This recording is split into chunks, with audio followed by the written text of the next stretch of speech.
What's going on, Nostalgia Maniacs? I just wanted to take some time to say thank you for tuning in, no matter where you're listening, whether it's on Spotify or Apple Podcasts, or if you're watching live on YouTube or Twitch.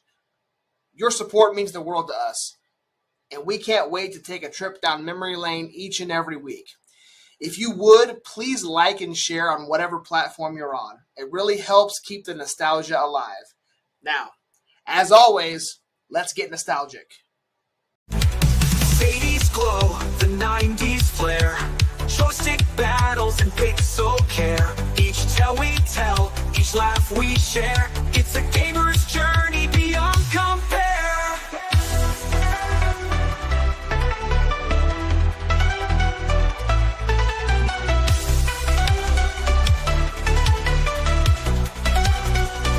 Nostalgia Mania, press start and see the games of the past where we long to be. Tune in each week, it's time to rewind. Retro memories for the gamer's mind.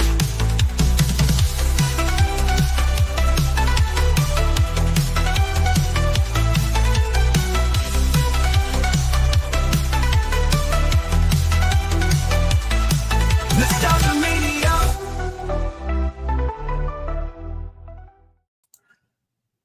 What is going on, everybody? Welcome in to episode 14 of Nostalgia Mania. This is the show where we dive deep into those classic nostalgic video games of the 80s, 90s, early 2000s. I am your host, the real Josh Elliott, and with me, as almost always, is the man, the myth, the legend, Derrick Stich. How you doing, sir? I'm great. How are you? I'm great. I am fantastic.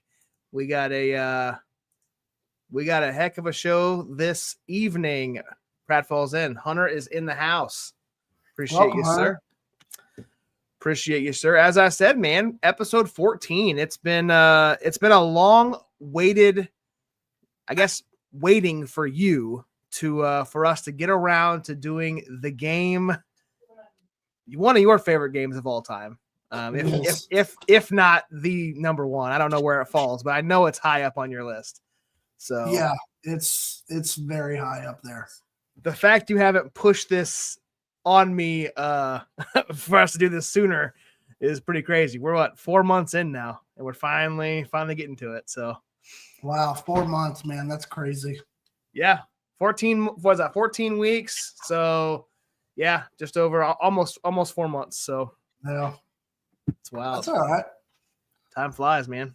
Well, I mean, I can't just do all my games that, I loved, right up the bat. I got to share the love, man. Yeah. And that's what it's all about. Like we all share, a love for the games that we're covering. So, that's what makes it fun. And, so as I said, this is, like I said, episode 14. Appreciate everybody for tuning in. If you're watching live on the YouTube, if you're on Twitch, if you're on Facebook, just like, follow, share if you guys can. We really appreciate it. Also, comment on the video, participate, give us your memories of any video game from this era. Yeah, we'll give you a shout out on the show. But get ready. We're going to dive into a classic adventure featuring everyone's favorite heroes in a half shell. This week, we're reminiscing about a thrilling side-scrolling beat-em-up that had us battling through time. From prehistoric landscapes to futuristic cityscapes, packed with memorable boss fights and iconic pizza power-ups, this game remains as a fan favorite for its fast-paced action and incredible co-op fun. Cowabunga, it's going to be a shell of a good time. And you already know. If you're watching the show, you already seen the graphic, you know what we're talking about. We're talking about Teenage Mutant Ninja Turtles 4, Turtles in Time.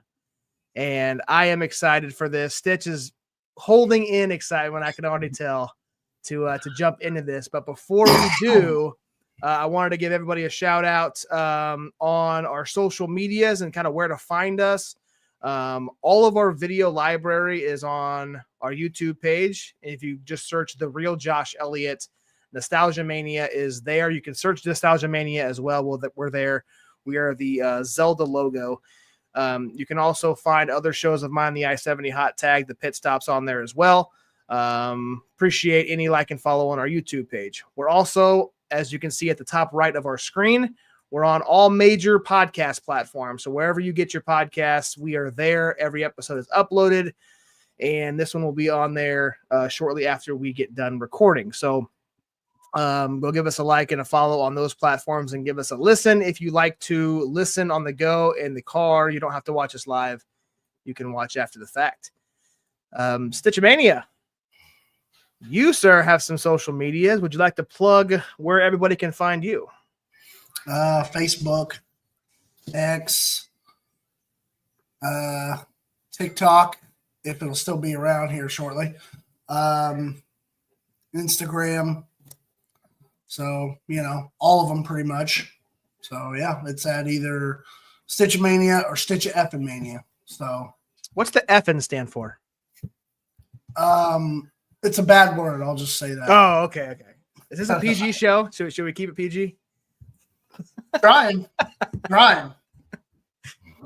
Yeah, dude, you mentioned it, like TikTok. We haven't really talked about it. I know you're not a huge TikTok listener or viewer or whatever, but I guess what is it? The 19th, this Sunday supposedly is when the ban comes into effect. So yeah, we're not on TikTok. The Nostalgia Mania is not. I am, and so is the I-70 Hot Tag.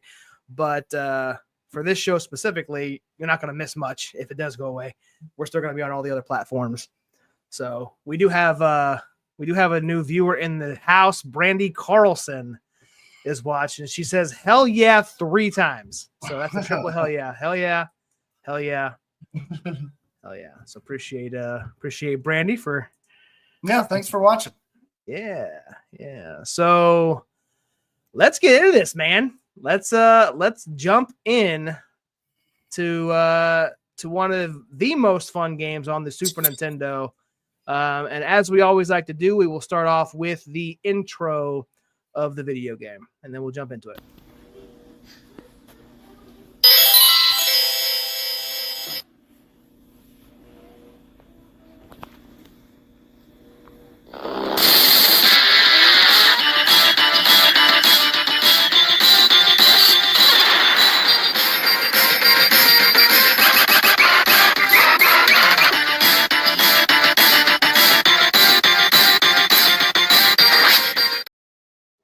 All right, YouTube, we do not own the rights to that song or video or anything like that. So please don't ban us in 17 countries like you did last time. We appreciate it.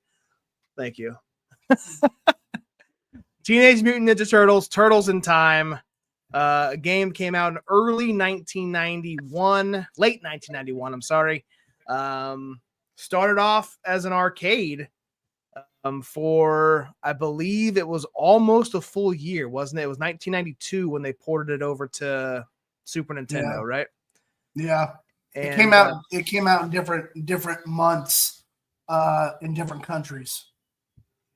Yeah, we got it in America, in USA, in August of 92, right? On Super Nintendo. Yeah, August or September. It was, some of the dates on there don't seem like they're like accurate, like different dates. Yeah.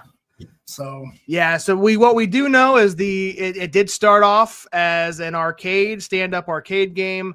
I remember seeing this as a kid. I didn't play a lot. 1991, I was only 3.5 years old, but I did see the stand-up arcade when I got a little bit older. I believe the bowling alley had it. But I don't remember playing a lot of the stand-up arcade. No, I don't either. I talked to Jason, our other co-host on the show. He remembers nothing but the arcade. So if he was on, he'd be able to give a lot of insight on that.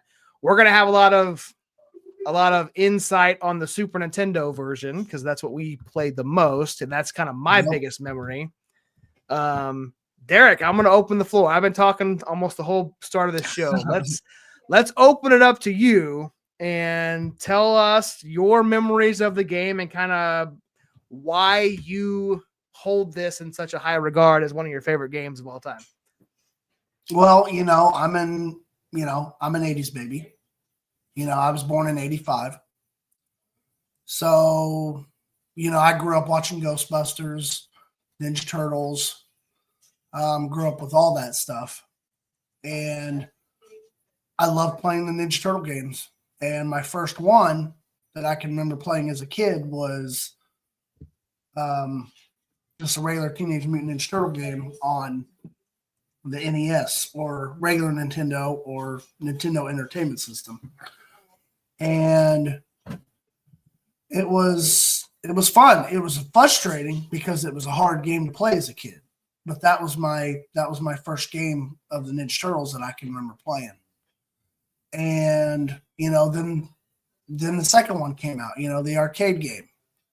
And that was also a fun game. Well, then, this was released on Super Nintendo. And probably is the best Ninja Turtle game of all time.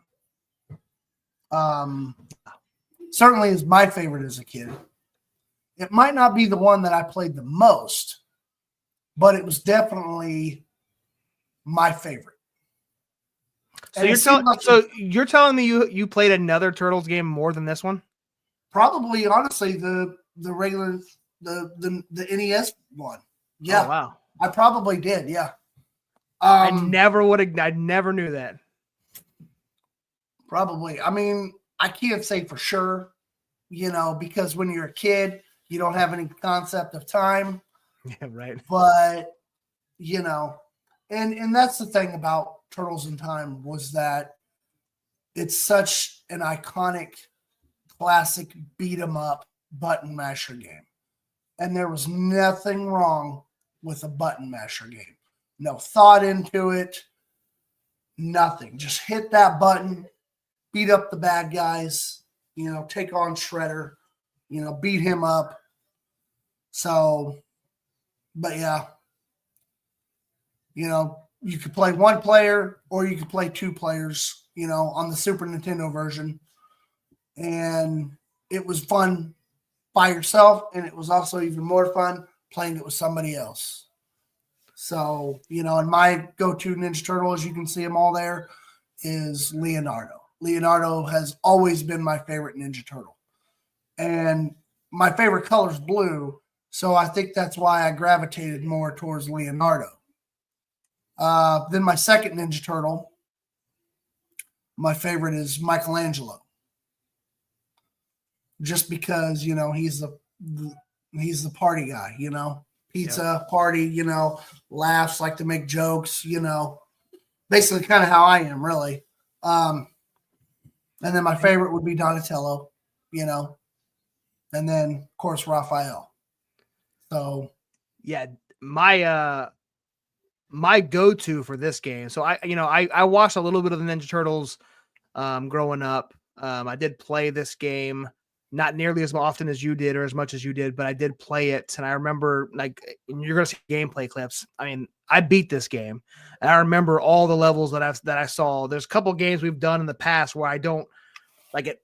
I forgot about the level. Like Donkey Kong, there was a couple levels that I forgot.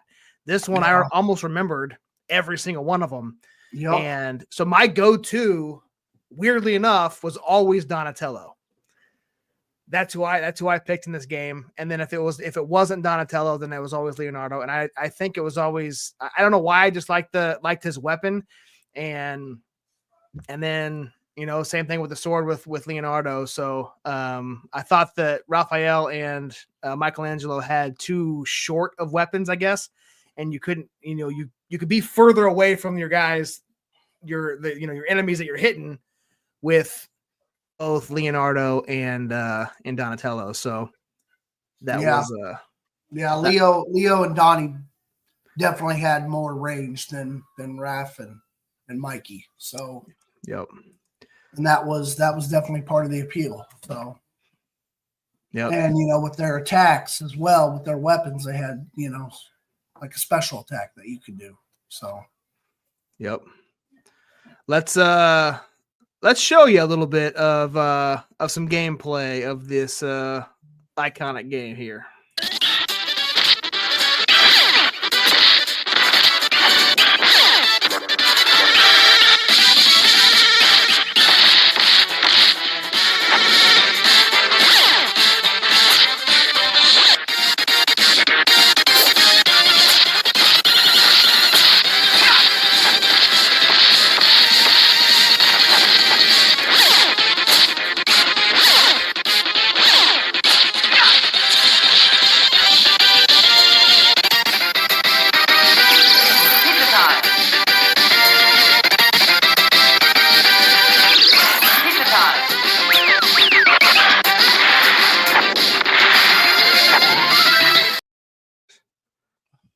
man, that was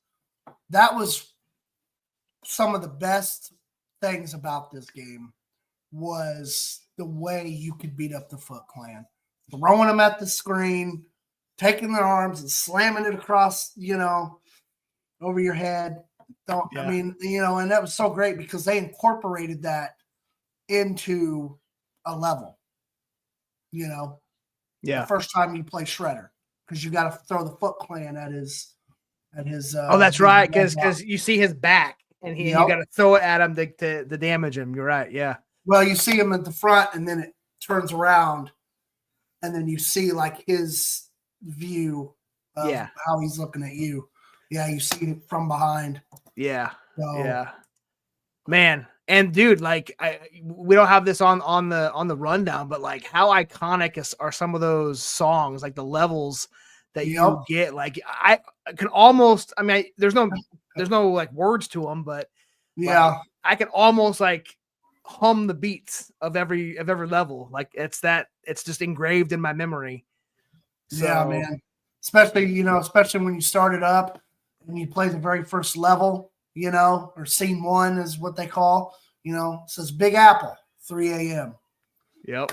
And it was awesome. But and that's kind of one of the bad things about one of the differences in the arcade as opposed to the Super Nintendo version was and see there it is, Big Apple 3 a.m. and then Baxter Sockman is the bad guy. Like on the arcade version, at the opening of the game, they played a song from when the Ninja Turtles were on tour in the 80s.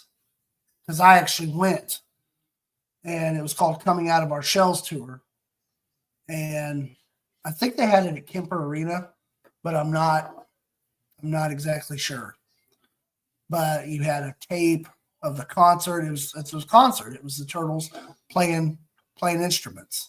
And they used one of the songs that they played at the concert for the opening in the arcade version, which was pretty cool. And I even had, so not only, well, I don't think I ever had the cassette or the VCR tape from the show, but I did have the cassette, cassette before the CDs.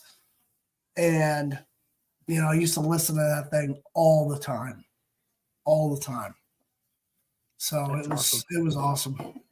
Yeah.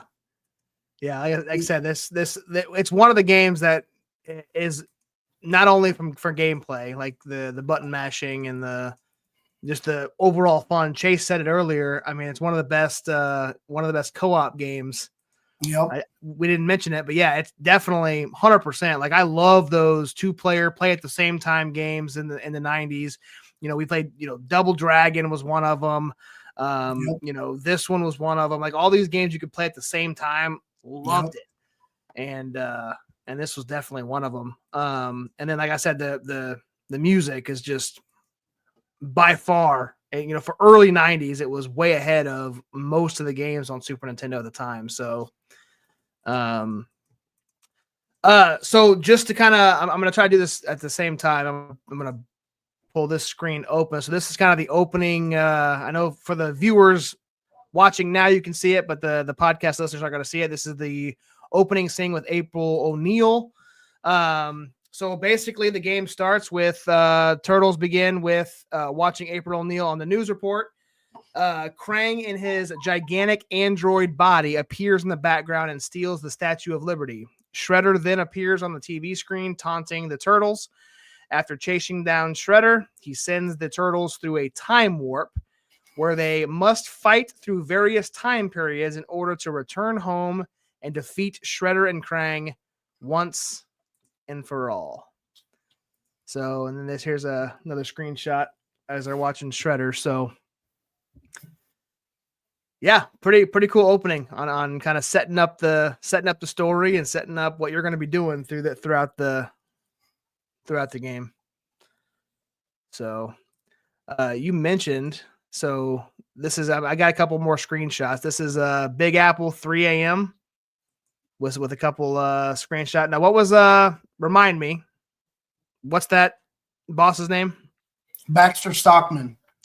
He was basically a scientist or a doctor, and then got mutated into basically a big old fly. So, nice. And his gun you could shoot, and then it had the that arm that reached out and would hit you. And you had to basically, when he'd be flying up in the air, you had to jump up and hit him with your attack.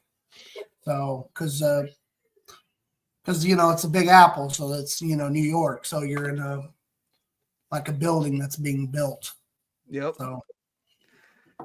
Yeah. So, following the release of the game, so as we talked about, it was out for about less than a year, and before it got moved over to Super, but it became Konami's best-selling arcade title. And in the United States, the home console version was the top-selling Super Nintendo game in September of 1992, rightfully so. And some other accolades. It was 7th in the Nintendo Power's top 10 in 1992, so it ranked number 7. And then IGN ranked at 39th in their top 100 Super Nintendo games of all time. And that one's probably a fairly recent list for that one, but I think that's a little low to be ranked 39th, to be 100% honest with you. That should be way higher than 39th. What are you guys doing, IGN? Yeah, but you got to think, man, all the great Super Nintendo titles that are up there, like Zelda and Super Mario World. And I'm not saying, I agree. Super Nintendo is my system. I don't think we should put that in the top 5, or even for me, you could probably argue it to be in the top 10 for me, but definitely not 39th. I could not name you 38 games better than this. No way. I could probably be hard pressed to name 10 games better than this, to be honest with you. But yeah, it'd be tough. Yeah. So let's throw in another gameplay clip, and then we can come back and talk about the Turtles themselves.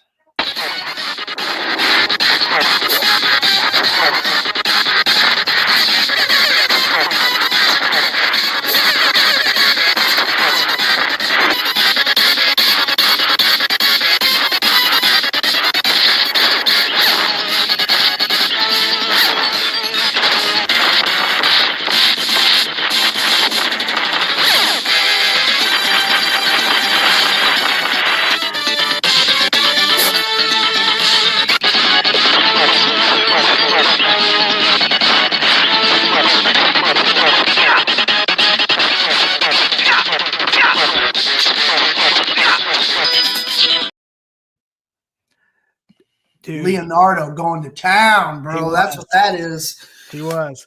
He put in that work. Unfortunately, that's all you're going to see in the clips is just Leonardo just tearing people up. But, dude, that clip right there showed the and I've got the name of the level, so I don't want to say it incorrectly. Neon Knight Riders? No, it was the one with the dinosaurs. The skull prehistoric Turtlesaurus. Dude, I forgot all about that level until I was doing the clips, and it hit that nostalgia chord like I do every single week making these episodes. I totally forgot about that, dude. And I remember cracking up, specifically with Jason, every time we'd get hit by them damn dinosaurs and you just get completely smashed flat. Yep. Oh, it was great. And then, and then in sewer surfing, you sit there and you got hit by those little spiked balls in the water, and you'd be like, "Oh, my toe!" Yeah. So, oh, great. Just wanted to shout out a couple YouTube watchers. We've got DJ Pack in the house. Appreciate you tuning in, sir. And then I believe this is Aaron Wallace. He's a listener of the Hot Tag, obviously. So he's talking wrestling in the chat. So yes, tomorrow night we'll that's for tomorrow night. We're talking Turtles tonight. So but Stich, you want to talk about any of those levels we saw in the clip? We saw, let's see, we saw prehistoric Turtlesaurus. Yep. We saw, was it Skull and Crossbones? Yep, that's the pirate ship.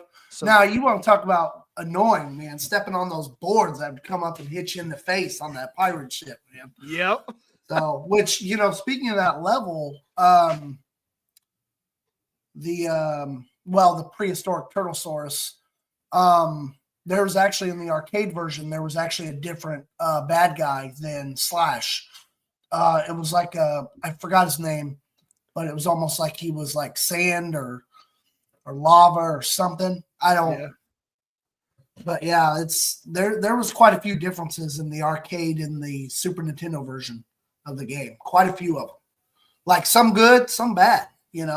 Right. So, but yeah, and, go ahead. You can experience both games if you have the Cowabunga collection for the Switch, PS5, or Xbox Series X or S or Xbox One, whatever you want to call it.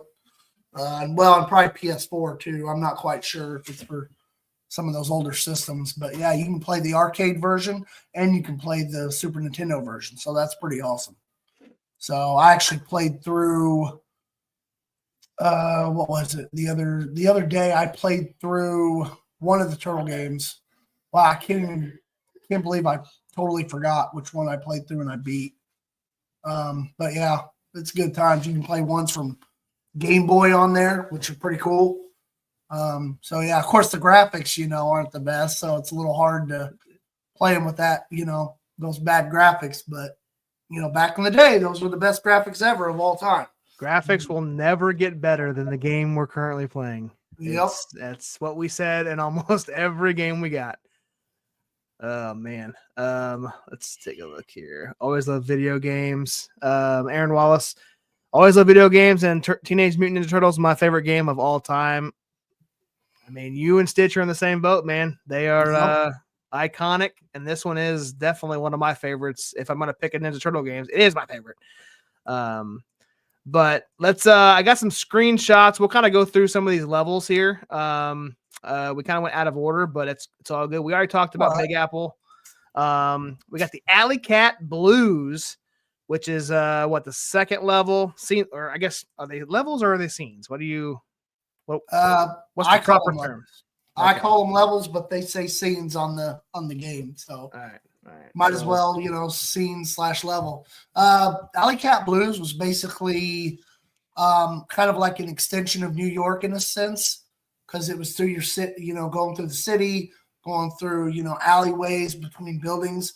And then the bad guy you face is Metalhead, who was basically like a robot, robot Ninja Turtle. And what's funny is on the arcade version, they don't even have the sewer hole there, the manhole. They actually have like falling in that thing when you were sitting there facing him was annoying too. But, and it was actually different in the arcade version. They actually had like a wooden pallet over, it looked like a wooden pallet anyways, but it was like pieces of boards. And on this level, it's up here in the top right corner. And if you walked over it, you basically fell through. So, and that's something that they definitely changed for the Super Nintendo version.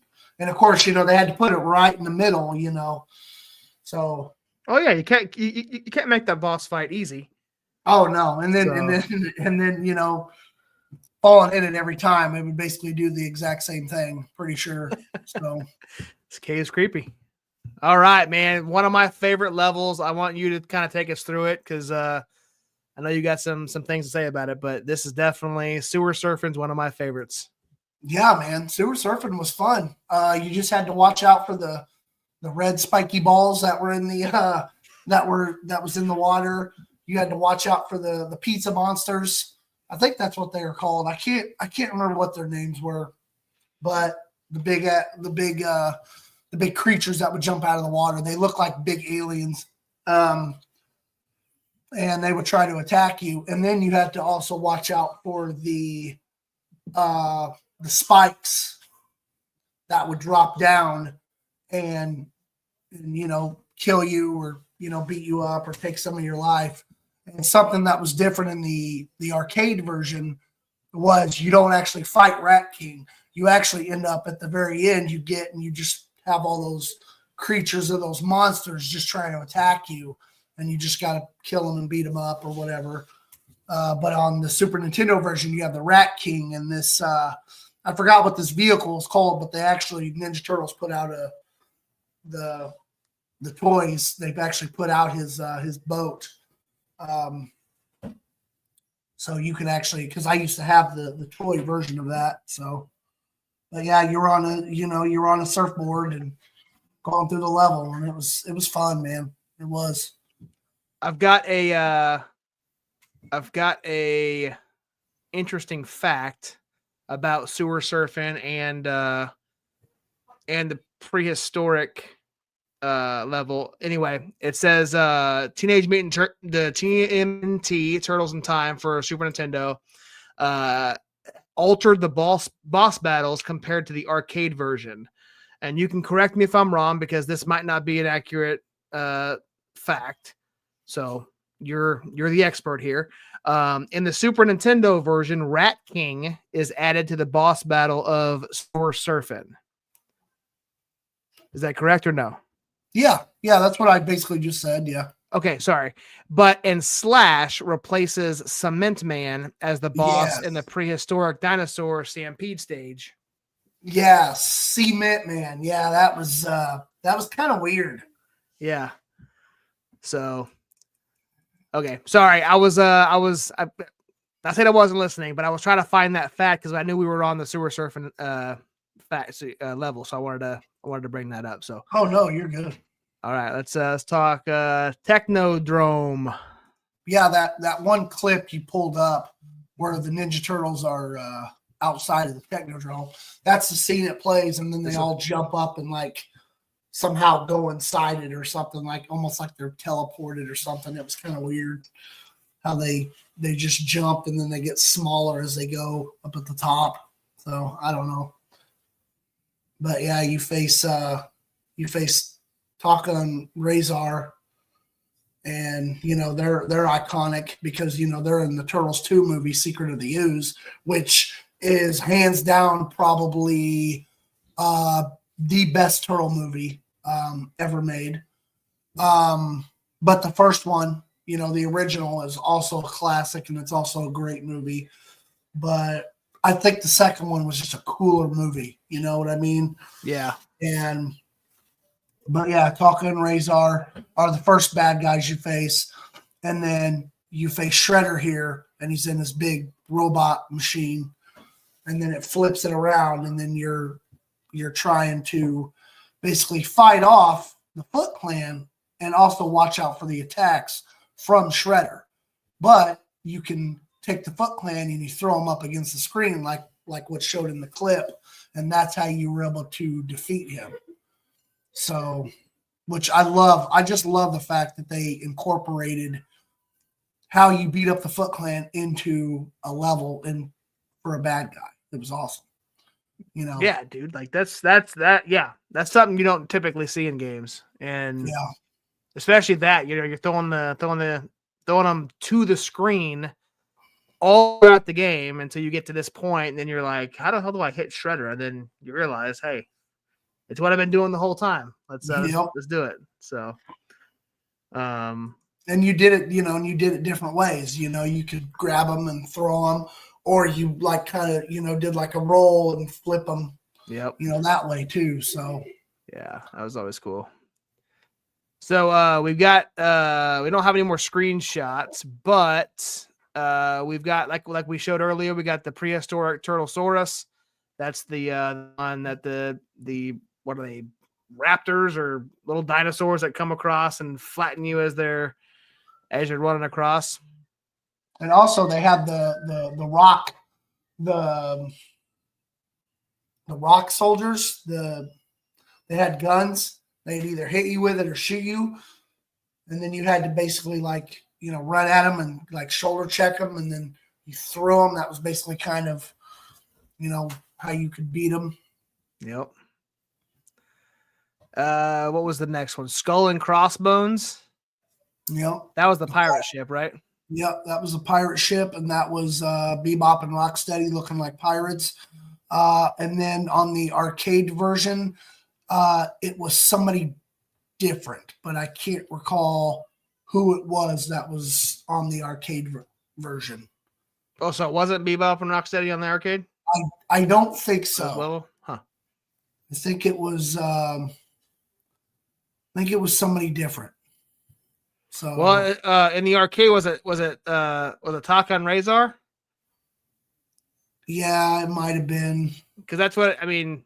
Yeah, I think it was. I think now that you say that, now it's jogging my memory.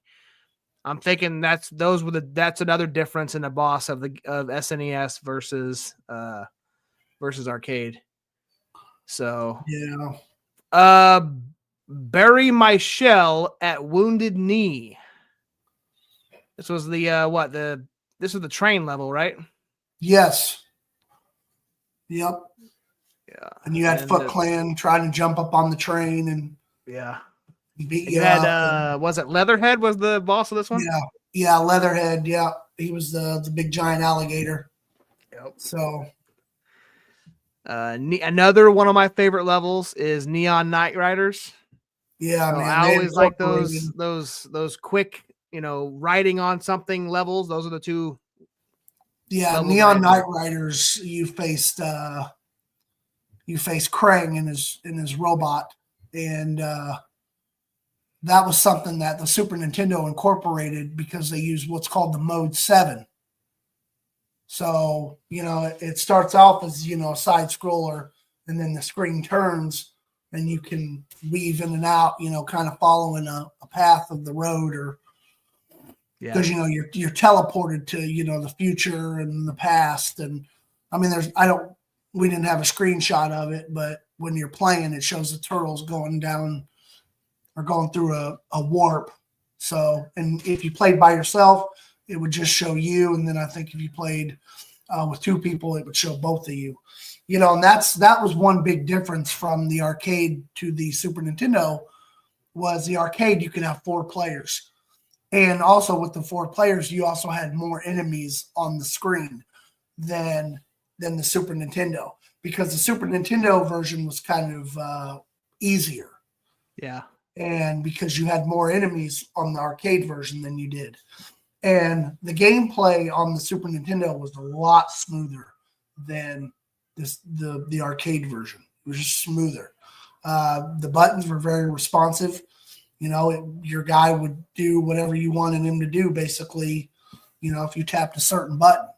Yep. So, yeah. Let's since we're talking about it, I got another gameplay clip, and then we can finish off talking about the last couple L's. Pizza time. Pizza time. Pizza time.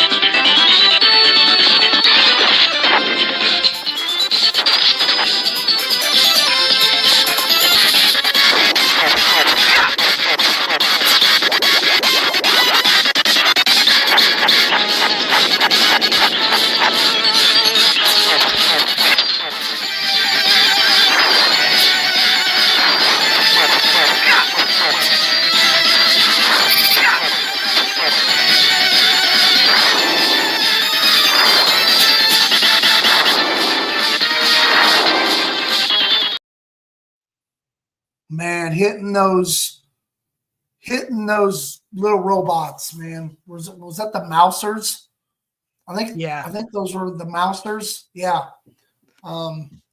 Hitting those and getting electrocuted, man, was the most frustrating part about that level. But that level was fun. Yeah. Yeah, 100%. So the last two that we'll talk about before we show kind of the ending, what happens at the very end of the game, was Starbase, where no turtle has gone before. Yeah, so that you're on the moon, and there was a part in it where you get frozen, and that was a frustrating part of the game or the level. You get frozen a lot, so it seemed like every level had things that got under your skin about it, but in the high inside, the whole thing, it's just a fun time. It's a fun game. And a lot of this turtle game is based off of like the old 80s cartoon, and that's where my love of the Teenage Mutant Ninja Turtles started, was the original cartoon. And in the comic books, the turtles were all red. Well, in the comic books it was originally in black and white, but they had no color, and the colors were supposedly just randomly assigned to each of the turtles. So with the cartoon, because if you go back and you look at the original Teenage Mutant Ninja Turtle game for NES or the regular Nintendo or Nintendo Entertainment System, whatever you want to call it, all the turtles on the cover of the game, they all show red. So instead of different colors. So interesting. Yep. And then the comic books were actually a lot more gruesome than what we know as kids. They killed people, stuff like that. So when they made a cartoon out of it, they kind of dumbed them down a little bit. Made them more appealing to kids, which is fine because it obviously worked. Because we could actually get to watch that as kids. If parents saw what we were watching, like, why are these turtles or why are these mutants going around killing people? And we wouldn't be able to watch it. No, depending on how strict your parents were. They didn't want us playing Mortal Kombat as kids because of the violence. Can you imagine watching a TV show that has something like that? Yeah. And then was it Technodrome, the final shell shock? And that's the boss battle, right? That's the fighting Shredder. Yeah, that's where you face Shredder at the very end, and he becomes Super Shredder, and he is pretty hard to beat. So it almost helped if you had your friend playing, or your brother or your sister playing with you, or your dad, or I guess even your mom too. So yeah, I remember this being a very frustrating game and a very frustrating finish to a game. I'm not saying, and when it finally beat him was like it was one of the most, I don't know how to relief to finally beat the game, because I lost and died many times at that final level. So infuriating is what I remember. So let's take a look at what happens when you actually beat Super Shredder and the game rolls its credits.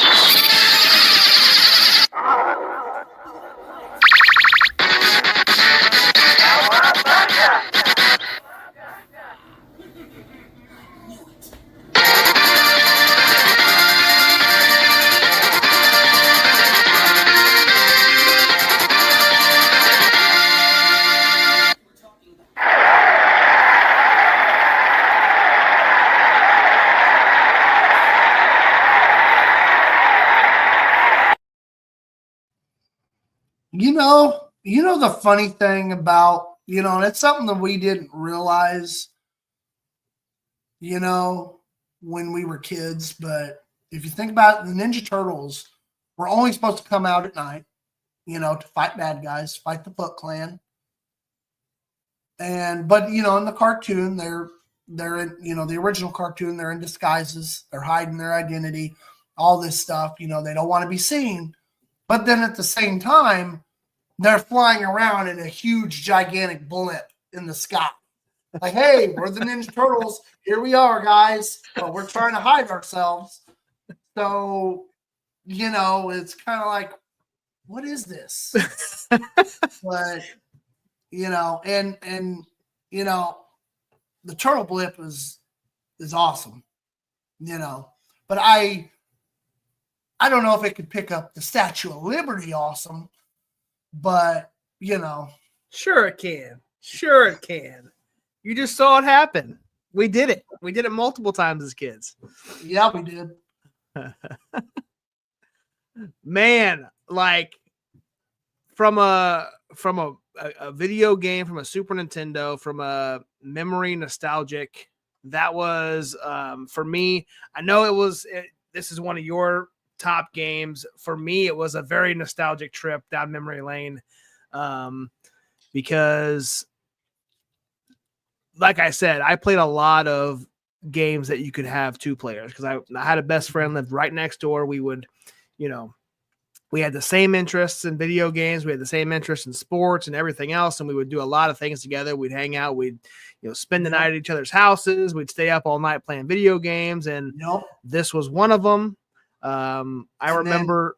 Go ahead. And then when you'd hear your parents waking up at 4 or 5 o'clock in the morning, you'd be like, "Oh crap!" You turn off the TV, you hide it to where you can't tell that the Super Nintendo or the game system's on, and then you'd run back and dart in your bedroom and close the door and get under the covers, turn and face the wall or something, and act like you were sleeping, and they'd open the door and be like, "Oh, okay, everything looks okay in here. All right, time to get ready for work." And then when they'd leave, you'd be getting out of bed and going and playing it. Because I did that, man. It was, yeah. So it's funny you mentioned that, because now as a dad of 3 boys, by the time you heard your parents, they done already fucking heard you. And I don't mean to drop the F-bomb, but they done already heard you. Oh yeah, for sure. You scrambling to go to bed and lay down. But yeah, this is it was great. And I'm gonna shift. This is gonna be really weird here. Now I'm on the right side, or the wrong side, whichever you want to say it. We're gonna put Stich full screen because he's got Yep, just got. That's damn, awesome. Man. I've been keeping this PG the entire time, and then my father pops in the chat, and then I dropped an F-bomb. Come on, man. Anyway, Stich wants to he's got a artifact to show you guys. I want to put him full screen. Or a fossil. I figure it out. There we go. Artifact or a fossil. So here, I'm going to do this whole little spiel here, okay? Because since we're talking about it, I've got the actual game, and it's in a case, because you got to protect it. You got to protect what's yours. So, it even says Nintendo on there. And you know what? To be honest with you, I think these were actually made for the regular Nintendo games or NES games, but Super Nintendo games also worked in them as well. So, you open it up, and then, there's the game, little wear on it. That's fine. That just shows how you played it. There's the back of it. Nothing too fancy, but on there it just says Turtles 4 because it was renamed to be the 4th Turtles game.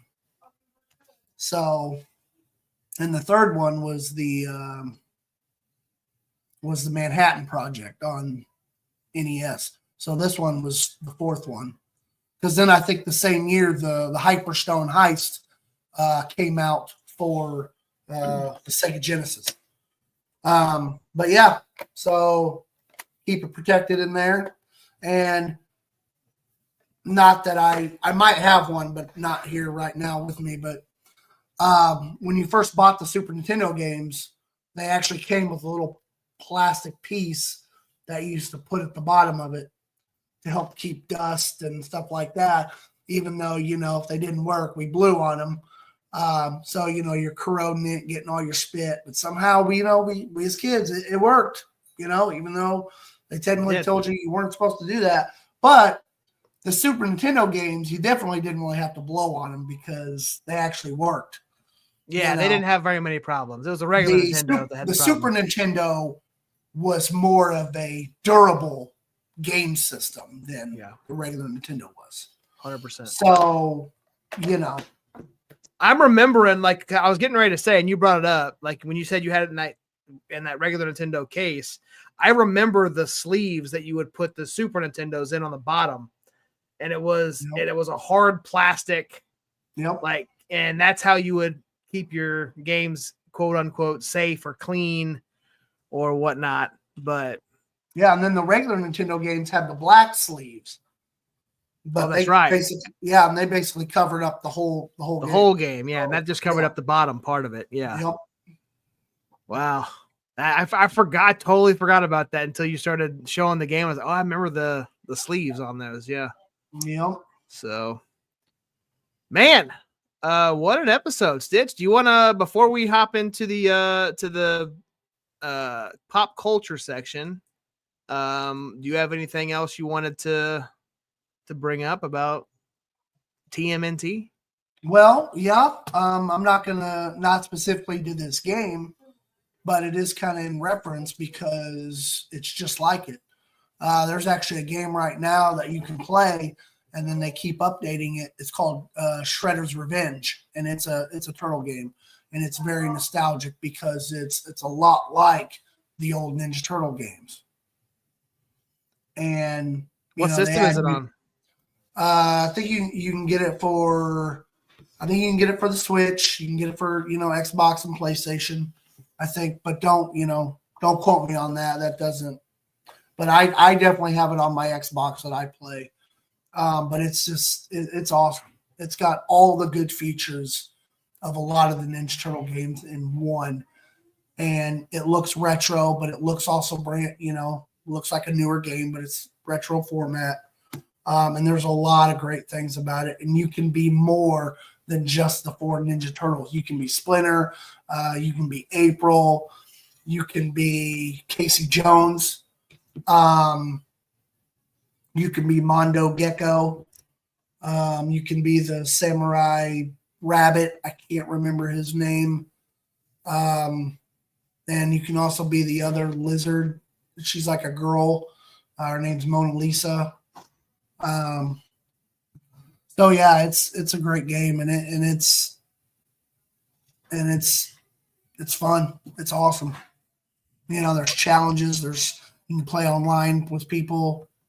And that's the one bad thing about when they come out with these games that are like the classic button masher, beat 'em up, is that some of these games just have the couch co-op. Yeah. But, but times have changed, and games that they come out with that are newer, that are like this, they should all have online capabilities to them. 100%. And they don't, because that's part of the fun, is being able to play with other people. Yep. But it is what it is. And they've come out with 2 other Ninja Turtle games since Shredder's Revenge. One's I think from like 2017. It's a button masher. And then there's another one that's based off of the newest animated Ninja Turtle movie that came out. So I haven't played either one of those, but they're probably fun. But I don't think, if I read right, they don't have online co-op. They just have couch co-op. So You know, still might be fun to play by yourself, but Right. you know, there's 4 brothers. You know, the Turtles are 4 brothers. You want to play with, you know, one of them or, you know, all of them instead of just playing with one of them. Right. So, and you know what? There's actually supposed to be, I haven't read anything recently about it, but they're supposed to be coming out with The Last Ronin, which is a version of the Ninja Turtles that is set in the future where Raphael, Leonardo, and Donatello are all dead, and Michelangelo takes the mantle, takes all of his brother's weapons and uses them in a fight to fight the Foot Clan, because I think it's Shredder's son. If I remember right, it's his son, because it's set in, you know, futuristic times. Right. And the reason why they chose Mikey was because he's the least likely turtle that people would expect to do that. But it's based off a comic book that was written. That's where, and I think the idea of it incorporated into a game is awesome if it's, you know, if it's done right. Right. And I actually have the graphic novel or the whatever. It's like a book. It's not a comic book, but it's a book of a graphic novel, which graphic novels are basically comic books for adults. And sadly, I haven't even read it because I've never been much of a reader, but I actually bought it. I spent like $25 or $30 on it just because the idea of the story, it fascinated me. Yeah. But For sure. yeah, That's awesome. So one of these days when I get really bored, you know, if the power's out or the internet's out, and you know, I get me a flashlight, maybe I'll actually When there's absolutely nothing else to do on planet Yeah. Earth, you might open up that book. Yeah, I might. Yeah, it's been sitting there for a while. I think I've actually had it for pretty sure over a year now. Yeah. So That's cool, man. you know, That is awesome. So what we're gonna do is we're gonna go ahead and give away, not give away. We're gonna tell you guys what we're gonna be talking about next week. I don't have a graphic ready, but we got some logos that we're gonna pop up onto the screen for those of you who are listening or watching live. You're gonna see them. We'll say them when they pop up. But next week we're gonna have the 3-man band back together. We're going to have Jason back with us, and we are going to talk about a video game series that specifically 2 games in this series, but we're going to probably touch on all of them, at least a little bit. But we are going to be talking about Mario Kart, specifically Super Mario Kart on, wow, that's a PNG. Super Mario Kart on Super Nintendo, which Jason and I played a significant amount of. And then we're going to also jump into Mario Kart 64, which is significantly played by Stich. I play a little bit of it. Loved playing as Wario on Mario Kart 64. Loved playing as, we can get into all that next week. Won't ruin all that. Save something for the episode. Yeah. So tune in next week. We're going to talk about Super Mario Kart and Mario Kart 64 and really the entire Mario Kart franchise and the whole series of games, because there's been multiple, you know, on each side of those games. So yeah. So tune in and we will definitely enjoy that one. I'm excited. That's one of my favorite games to play on Super as well. So with that being said, as we always do, we always end every episode in the pop culture section, and we are looking at a movie that was released at the same time this game was released, Teenage Mutant Ninja Turtles, Turtles in Time, which was in September of 1991. This movie was released. It is a sports movie. I have only seen this, I believe, one time. But let's take a look at the clip. Doesn't help. The dean won't play ball. No pass, no play. And the fans can barely stand to watch. Blow the whistle! What they need is a new philosophy. What we need to do is get crazy. We need to get wild. We need to Necessary Roughness. Rated PG-13. Starts Friday, September 27th at theaters. So we Wow. necessary roughness, man. I did not know Sinbad was in that movie. Yeah. And apparently, if you believe what you've heard, apparently he's in some genie movie that never existed. Kablam or something like that. Shazam Or Shazam. Yeah. Shazam or Shazam. I don't know. Yeah. Something So- like that. Yeah, that's that movie never existed, apparently. Apparently. Yeah. It's definitely something a lot of people remember. I can't remember the term of what that's called. What's that? The Mandela effect. Yes, the Mandela effect. There you go. So yeah, Sinbad was in that one. And so was Jason Bateman. I don't know if you saw him in there, but Jason Bateman's in Necessary Roughness as well. Is he really? Yep. Like So- the fox from Zootopia? The what? The fox from Zootopia? Was that Jason Bateman? Yeah, he played the fox in Zootopia. Interesting. He's also in the new Netflix movie. I don't know what it's called. The Carry On, I think. Love Jason Bateman. But yeah, see, I was a young Jason Bateman because I was back in Oh. 91. So Horrible Bosses and yeah. Great actor. So and then the TV show that was released in September of 1991 was one I completely forgot about. But it's one I did watch a very little bit about, or did watch a little bit as a kid. And that is The Land of the Lost.